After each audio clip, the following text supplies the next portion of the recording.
It was supposed to be a simple evening. I had just wrapped up a late meeting and decided to stop by a local bar for a quick drink before heading home. Amanda, my wife of 8 years, had told me earlier that she'd be out with her coworkers for a team dinner. She'd been distant lately, but I chalked it up to stress from her demanding job. The bar was dimly lit, buzzing with the usual chatter of strangers unwinding after a long day. I ordered my usual, whiskey on the rocks, and sat at the counter, scrolling aimlessly on my phone. I was halfway through my drink when I heard it, her laugh. Amanda has this unmistakable laugh, one that used to light up every room we walked into. I froze, gripping my glass a little tighter. My heart raced as I turned toward the sound, praying I was imagining it. There she was, sitting in a booth near the corner, her face glowing with a smile I hadn't seen in months. But it wasn't me who brought it out. Across from her sat a man I didn't recognize, tall, sharply dressed, and leaning in way too close. I watched, feeling like I was in a trance, as Amanda rested her hand on his arm, laughing at something he said. It wasn't just friendly. It was intimate. The kind of look she used to reserve only for me. My stomach churned, and my legs felt like lead, but I forced myself to stand. I couldn't just sit there like a coward. I had to confront this head-on. As I approached their table, the world around me seemed to blur. My heart pounded in my chest, and every step felt heavier than the last. When I was close enough to cast a shadow over their booth, Amanda looked up and froze. Her smile vanished instantly, replaced by an expression I couldn't quite read. Shock, guilt, maybe even fear. "Jake," she stammered, her voice trembling just slightly. The man beside her looked between us, confused but calm. He didn't move, didn't flinch. Amanda, however, shifted uncomfortably, as if trying to shield herself from my gaze. I took a deep breath, trying to steady the storm raging inside me. Without a word, I reached for my wedding ring, sliding it off my finger. I could feel the weight of the years we'd spent together, the promises we made, the love I thought we shared. I held the ring tightly in my hand, squeezing it so hard that it dug into my palm. Then, I placed it on the table in front of her. "I think you'll find more use for this than I will," I said, my voice steady but cold. Amanda's eyes widened, her face turning pale. She opened her mouth to speak, but no words came out. The man beside her stayed silent, his calm demeanor now tinged with unease. I turned on my heel and walked out of the bar, leaving behind the sound of her panicked voice calling my name. I didn't look back. I couldn't. That moment was the beginning of the end, and in a way, the beginning of something entirely new. The cool night air hit me like a slap to the face as I stepped out of the bar. My chest felt tight, my thoughts racing in every direction. I couldn't believe what I'd just seen.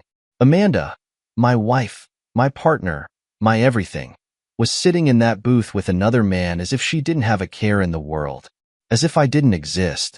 I got into my car, gripping the steering wheel so hard my knuckles turned white. My wedding ring, now gone from my finger, felt like it had left a phantom weight behind. I sat there, staring blankly at the dashboard, trying to piece together what had just happened. How long had this been going on? How many nights had I spent working late, trusting that Amanda was doing the same, while she was off with him? The thought made my stomach churn. I needed answers, but I wasn't ready to face her again. Not yet. Instead, I drove aimlessly through the city, the streets blurring past as I tried to calm the storm inside me. Every memory of our life together played like a cruel slideshow in my mind. Our wedding day, the vacations, the late-night talks where we promised each other forever. How much of it had been a lie? After what felt like hours, I found myself parked outside our house. The lights were off, and the driveway was empty. She hadn't come home yet. I wasn't sure if that was a relief or another dagger to the heart. I sat there, debating whether to go inside or keep driving, when my phone buzzed. It was a text from Amanda. "Amanda, Jake, please come home. We need to talk." Talk? What was there to talk about? I had seen everything I needed to see. Still, a part of me, maybe the part that hadn't fully accepted the betrayal, wanted to hear what she had to say. I wasn't sure if I was looking for an explanation, an apology, or something else entirely. When I finally walked through the front door, the silence of the house was deafening. Amanda was sitting on the couch, her face pale and tear-streaked. She looked up at me, her eyes searching mine for something. Maybe forgiveness, maybe understanding. She wouldn't find either. "I didn't want you to find out like this," she said, her voice barely above a whisper. The audacity of her words hit me like a freight train. I let out a bitter laugh, shaking my head. "Oh, really? How exactly did you want me to find out, Amanda? Did you plan on telling me, or were you just going to keep sneaking around behind my back?" She flinched at my tone but didn't look away. "It's not what you think, Jake. Not what I think," I snapped, my voice rising. "I saw you, Amanda. I saw you with him. You were laughing, touching his arm, looking at him the way you used to look at me. Don't insult my intelligence by pretending it was innocent." She opened her mouth to respond but hesitated, as if trying to choose her words carefully. Finally, she said, "It's complicated." Complicated. That word made my blood boil. "You're damn right it's complicated," I said, stepping closer. "You're my wife. You're supposed to be faithful. But instead, you're out there with another man, while I'm here working my ass off to give us a good life. So, tell me, Amanda, what's so complicated about that?" Her tears started flowing again, but I felt no sympathy. She had made her choices, and now she had to face the consequences. "I didn't mean for this to happen," she said, her voice cracking. It just happened. I was feeling lonely, and he was there, and—" "Stop," I interrupted, holding up a hand. "I don't want to hear your excuses. Feeling lonely? That's what you're going with? Do you have any idea how many nights I felt lonely because you've been distant, secretive, and cold? But you don't see me running off to some bar to find comfort in another woman's arms." She didn't respond. Instead, she buried her face in her hands, sobbing. Part of me wanted to comfort her, to tell her we'd figure it out, but I couldn't. "Not this time. I need some time to think," I said finally, my voice steady despite the chaos inside me. "I can't do this right now." Without waiting for her response, I turned and walked out of the house.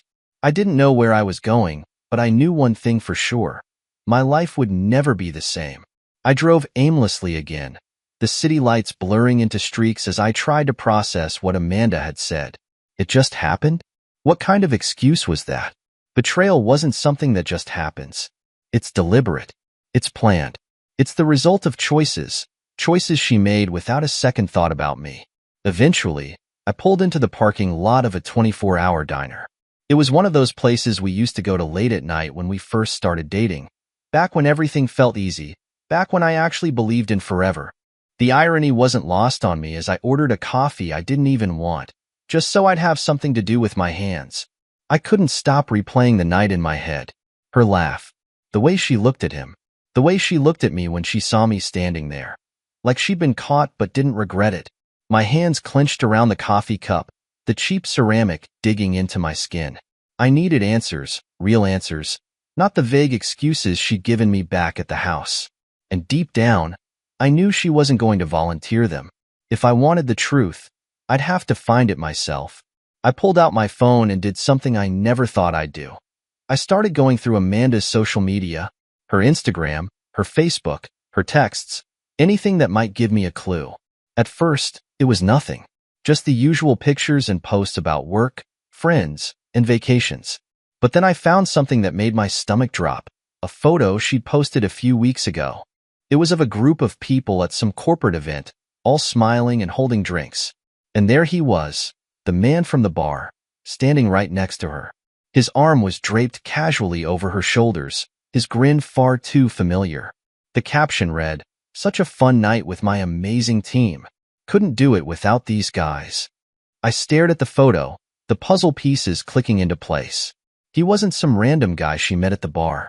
He was a coworker, someone she saw every day, someone she'd probably been seeing long before tonight.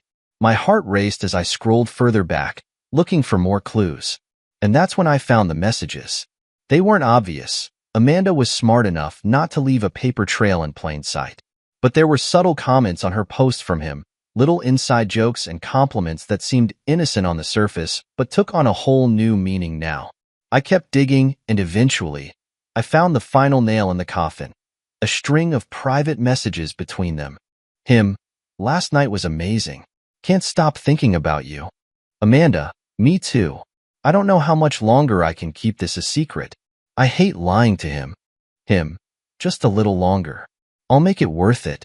You know you're the only one I want. I felt like I'd been punched in the gut. My suspicions weren't just paranoia. They were fact. She'd been lying to me for months, maybe longer. And not just lying. She'd been building a whole other life behind my back. I didn't know what hurt more, the betrayal itself, or the fact that she didn't even seem to care enough to cover her tracks. By the time I left the diner, it was nearly dawn. My mind was racing with questions. How long had this been going on? How far had it gone? And what was I supposed to do now? As I drove back home, I realized there was no going back from this.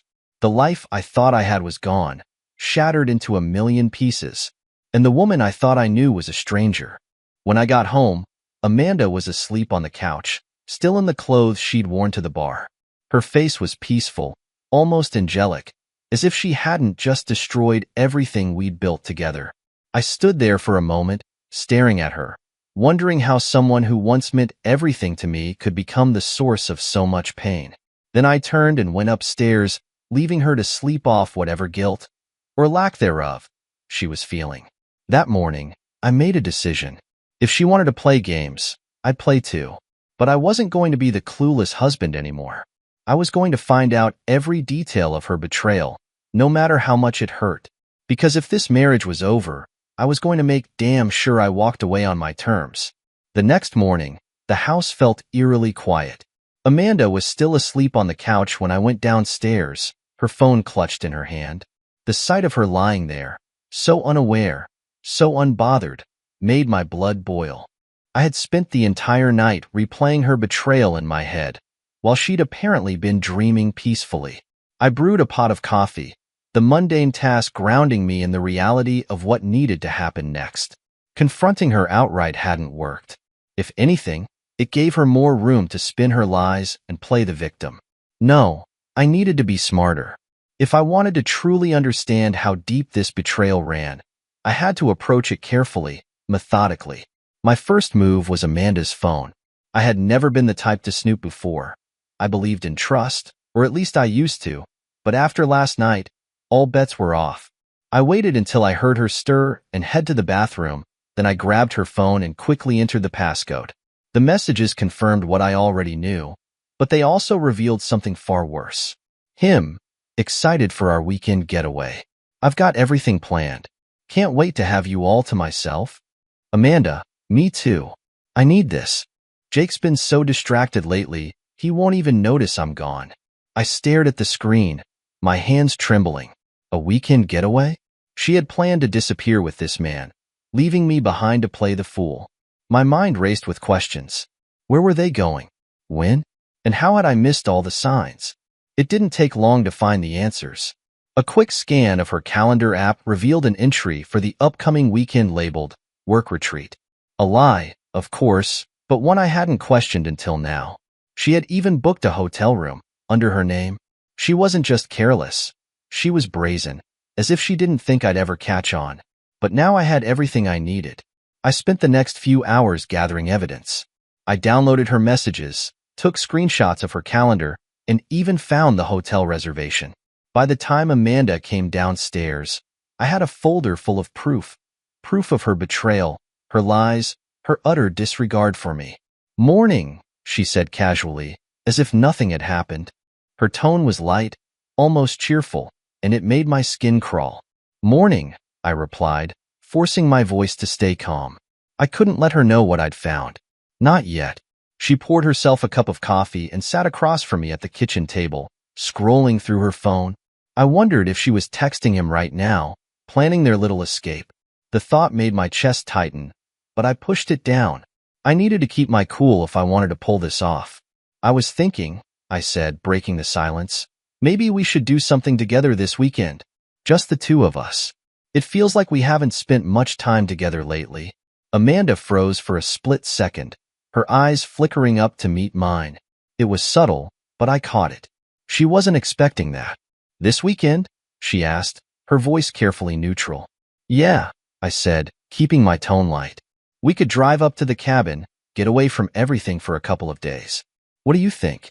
She hesitated, and I could almost see the gears turning in her head as she scrambled for an excuse. I don't know, Jake. I've got that work retreat, remember? It's important. Right? I said, nodding as if I believed her. Of course. Maybe another time. The relief on her face was obvious, and it took everything in me not to lash out right then and there. But I held my tongue. This wasn't the time for confrontation.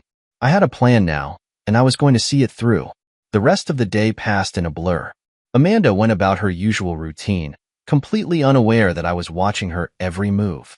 Every smile she gave me, every casual comment, felt like a knife twisting in my gut. That evening, when she went to bed early, claiming she was exhausted, I knew it was because she wanted to text him without me around. I waited until I heard her snoring softly, then slipped downstairs and pulled out the folder of evidence I had gathered. Tomorrow, I would take the next step. I wasn't just going to confront Amanda, I was going to expose her. But I needed to do it in a way that left no room for her lies, no space for her to manipulate the narrative. She thought she was clever, thought she could outsmart me. But she didn't realize that I wasn't the clueless husband she took me for. Not anymore. By the time the sun rose, I had a plan. And Amanda? She had no idea what was coming. The next morning, I woke up with a clarity I hadn't felt in weeks. Amanda's betrayal had cut deep, but now I had something else driving me, purpose. I wasn't going to let her lies define me or our marriage anymore. Today was the day I started taking control. Amanda was in the kitchen when I came downstairs, humming to herself as she made coffee. Her carefree demeanor was nauseating, given everything I now knew. She turned and smiled at me, and for a split second, I wondered how she could look me in the eye after what she'd done. "Morning," she said, handing me a cup. "Morning," I replied, my voice steady. I couldn't let her suspect anything. Not yet. I sat at the table, pretending to scroll through my phone while she went on about her plans for the day. She mentioned work meetings, errands, and some vague details about her upcoming retreat. I nodded along, acting like the same oblivious husband she thought I was. But as soon as she left for work, I got to work. The first thing I did was call the hotel where she and her lover were planning to stay. I posed as Amanda's assistant, claiming I needed to confirm the reservation details. It was easier than I expected. The receptionist, clearly busy, rattled off the check-in time, room number, and even the amenities they'd booked. A luxury suite with a balcony view. How thoughtful of him. Next, I called my friend Marcus, who worked as a private investigator. I hadn't told anyone about Amanda's betrayal yet, not even my closest friends, but Marcus was someone I trusted implicitly. He didn't ask too many questions when I explained the situation, just told me he'd meet me later that day to go over my options. By the time Amanda came home that evening, I had everything in place. Marcus had agreed to follow her to the hotel and document everything. Photos, videos, timestamps. I wanted undeniable proof, not just for my own peace of mind, but for what I had planned next. "Hey, you're home early," she said as she walked through the door, her voice light and casual. "Yeah, I wrapped up work early today," I said, forcing a smile. "Thought I'd relax a bit." She nodded, tossing her bag onto the couch. "I'm starving. Want to order in tonight?" "Sure," I said, playing along. The thought of sharing a meal with her made me sick, but I needed to keep up appearances. We spent the evening like nothing was wrong, eating takeout, watching TV, and chatting about mundane things. She didn't suspect a thing, and it took every ounce of self-control not to confront her then and there. But I reminded myself that patience was key. When she finally went to bed, I stayed up, reviewing everything Marcus had sent me. He'd managed to pull up background information on the man she was seeing. A senior executive at her company, of course. Married with kids, because why wouldn't he be? The hypocrisy was staggering.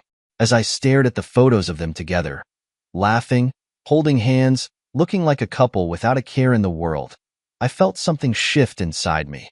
The sadness, the pain, the confusion. It was all still there, but it was overshadowed by something else now. Determination. The next morning, Amanda left early for her work retreat. She kissed me on the cheek before she walked out the door, and I had to fight the urge to recoil.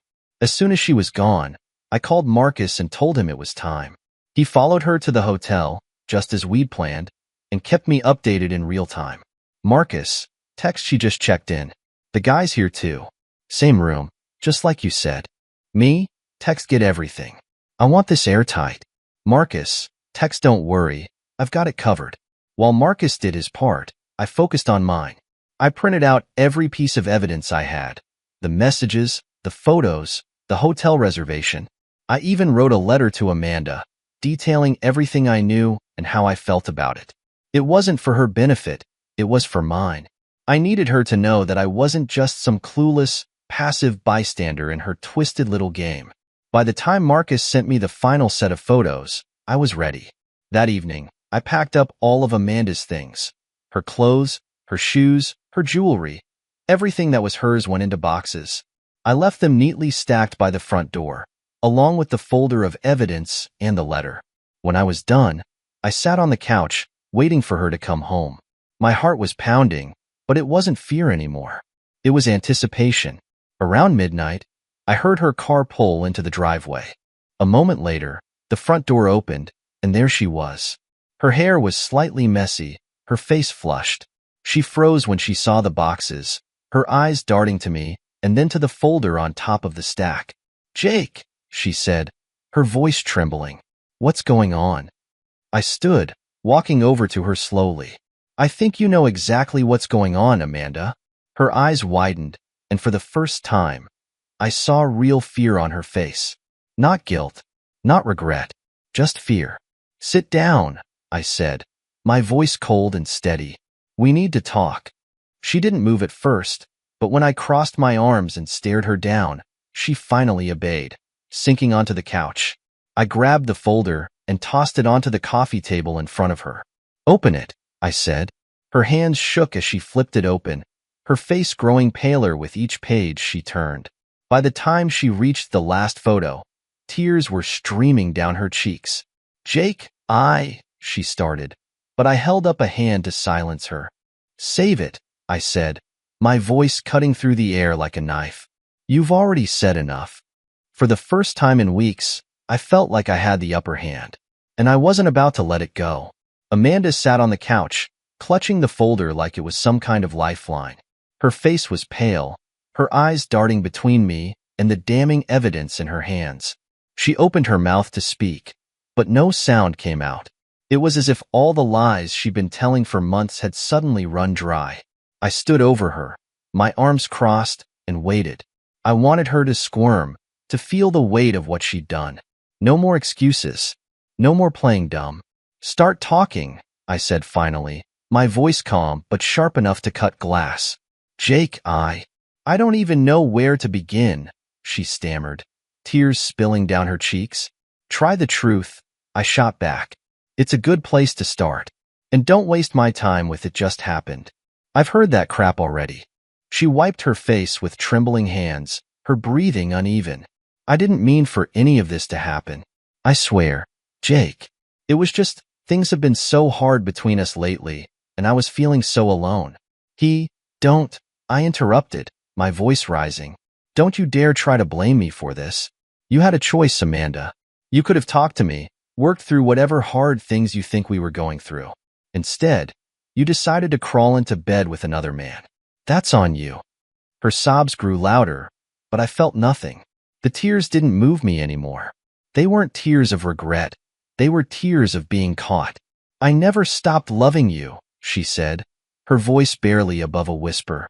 I was stupid, Jake. I made a mistake." I laughed bitterly, shaking my head. "A mistake? Is that what we're calling it now? Mistakes are spilling coffee on the carpet or forgetting an anniversary. This was a calculated betrayal. You lied to me. You lied to my face while you were planning weekends away with him. That's not a mistake, Amanda. That's who you are." She flinched at my words, but I didn't care. I needed her to feel every ounce of pain she'd caused me. "I'll do whatever it takes to fix this," she said, her voice trembling. "Counseling, therapy, anything. I'll quit my job. I'll block him. I'll do whatever you want, Jake. Just don't throw us away." I stared at her, My jaw clenched so tightly it hurt. You think I'm the one throwing us away? You already did that the moment you let him into your life, Amanda.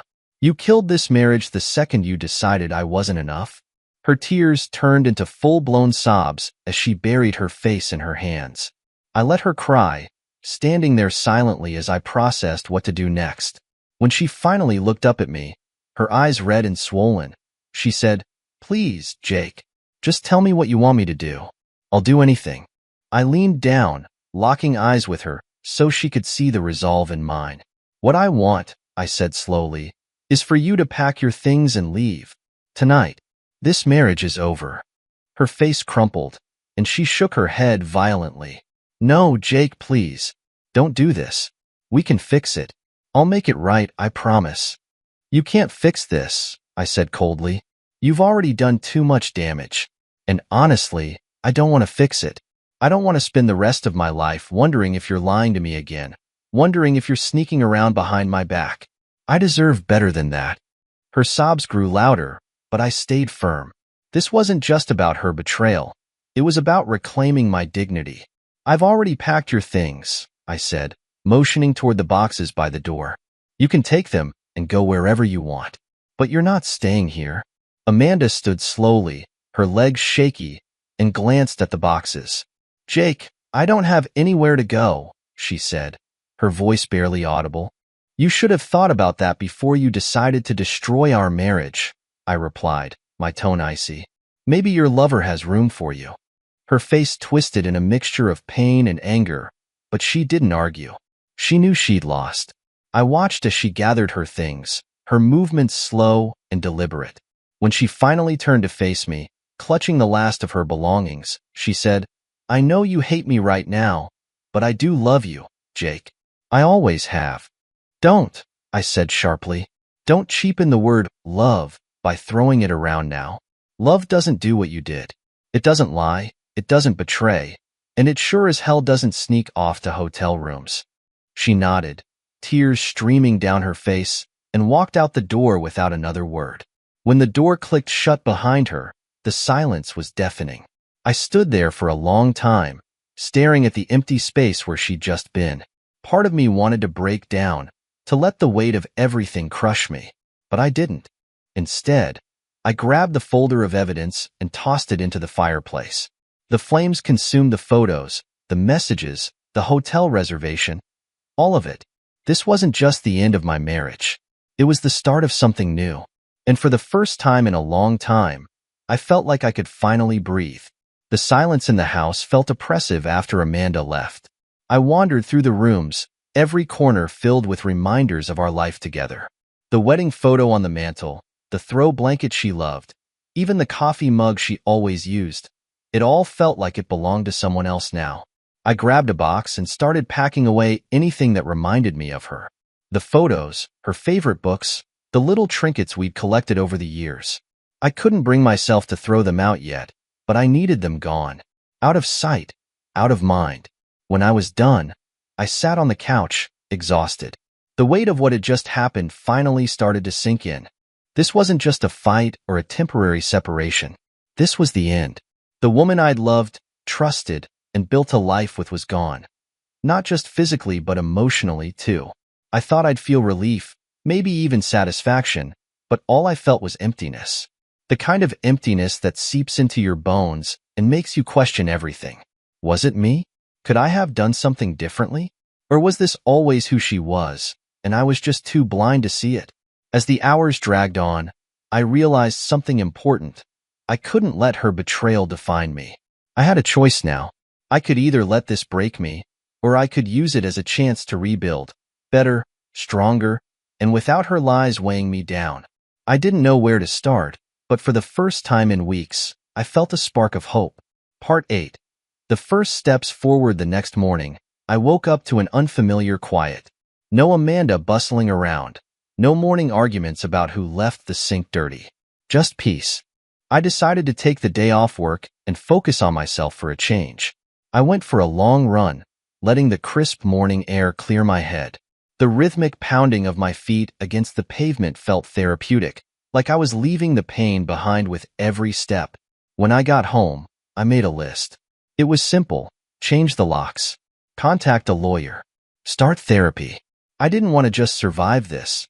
I wanted to come out the other side stronger. Amanda had taken so much from me.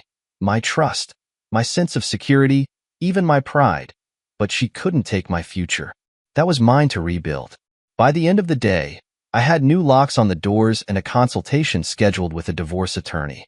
It wasn't much, but it was a start. As I sat in my newly quiet home, sipping a cup of coffee, I realized something. I wasn't alone. I still had myself, my integrity, and the ability to move forward. And that, I decided, was more than enough. The road ahead wasn't going to be easy, but for the first time, I felt ready to face it. Whatever came next, I knew one thing for sure. I would never let anyone take my peace away again. The days following Amanda's departure were strange. The house, once filled with tension and unspoken words, now felt almost too quiet. But it was a good kind of quiet, a space where I could finally hear myself think. The first thing I did was block Amanda's number. She tried calling a few times, leaving voicemails filled with tearful apologies and pleas to talk. I didn't listen to a single one. I didn't need to. Her actions had said everything I needed to hear. I met with the divorce attorney 2 days later. The meeting was straightforward, clinical even. I handed over the folder of evidence Marcus had gathered and explained the situation. The attorney, a no-nonsense woman named Linda, assured me we had a strong case. "You've done your homework," she said, flipping through the photos and messages. "This will make the process a lot smoother." Smoother. The word felt almost absurd, considering how much pain was tied to all of this. But I nodded, grateful to have someone in my corner who knew what they were doing. As I left her office, I felt a small sense of relief. The wheels were in motion now. This wasn't just a betrayal anymore. It was a transition, one that I was determined to handle with as much dignity as I could muster. Part 10. A new beginning. A week later, I found myself sitting in the same diner I had gone to the night I discovered Amanda's betrayal. This time, though, I wasn't there to wallow. I was there to celebrate. The divorce papers had been finalized earlier that day. Amanda didn't fight it. How could she, with all the evidence stacked against her? I walked out of the courthouse feeling lighter than I had in months. As I sipped my coffee, I thought about everything I had been through. The pain, the anger, the endless nights spent questioning myself. But now, sitting in that diner, I realized I wasn't the same man I had been before. I was stronger, wiser, and most importantly, free. I knew the road ahead wouldn't be easy. Healing never is. But for the first time in a long time, I felt hopeful about the future. When I left the diner, I didn't look back. I didn't need to. The past was behind me, and my future was finally mine to create. And that, I decided, was worth every step of the journey.